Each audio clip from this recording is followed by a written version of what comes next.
Good evening.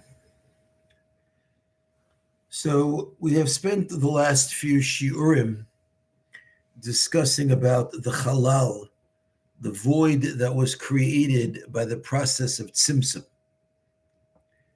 But as the Otzros Chaim continues, he says that the Or Ein Sof, the infinite light, surrounds halal, surrounds the void. Now again, let's keep in mind that we are all speaking over here metaphorically. And therefore, because the infinite light is infinite, it can't even be surrounding a void because, as we've discussed extensively the last few weeks, that's an impossibility. But we're talking about from the perspective of those of us who are living in the perspective of tzimtzum, but it doesn't mean that the infinite light is completely gone from us entirely. It is metaphorically surrounding us on all times. And therefore, even though we don't live in a state where the existence of that infinite light is manifestly clear to us, but it's outside of our realm of existence. It's there, but it's not coming in and staring at us in our faces. The light is shining, but we don't comprehend it.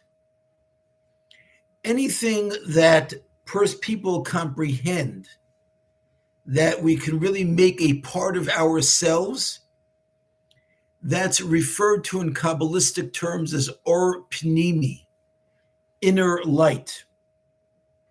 But light which is really very great and beyond the simple comprehension of those of us within existence, that's called Or Sovev. It's the light that surrounds on all sides. We may know it's there. We may even have the ability to grasp it at certain times, but we never really make that a part, an essential part of who we are. The Zohar refers to it as Sovev Kol Almin, surrounding all of the worlds. And again, that's the light and the perception that one could have had one perceived that light before the process of tzimtzum, of constriction. And the Otzros Chaim goes on to say that this light surrounds equally on all sides. And the Biyam Derkecha explains what is the meaning of saying that the light surrounds on all sides. Because when something is coming to you in equal measure from all directions, then it ends up turning into white noise. We basically don't notice it. We notice things because there are changes and differences. But when things are constant and unchanging and completely the same in all direction, we don't notice it. In the same way, the infinite light, which is outside of our realm, but it's shining outside of there from all sides equally, that means it's something that we are not about to simply discern.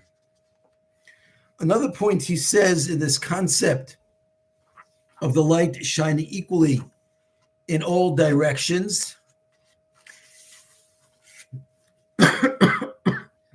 is that light doesn't depend on any particular recipient.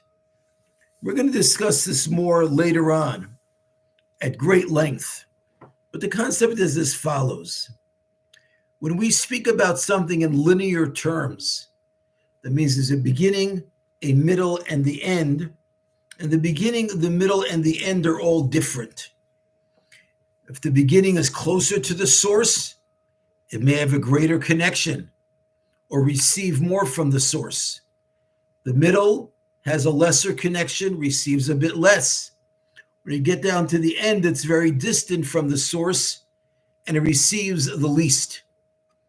That's how we'll see later on the Arizal describes light, that its receipt is dependent upon one's behavior, and it's the light of reward and punishment. But when we speak of light in a sphere shining equally on all sides, that's a reference to light which is being provided to us not as a matter of reward or punishment, but as light that comes equal to everybody and everything within existence.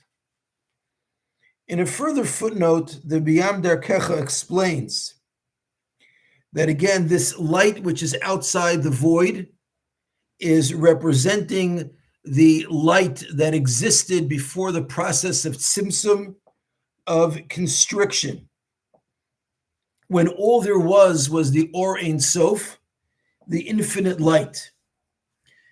But before tzimtzum, that infinite night was, at least theoretically, because there were no creations, but it was manifest and clear at all points and at all times.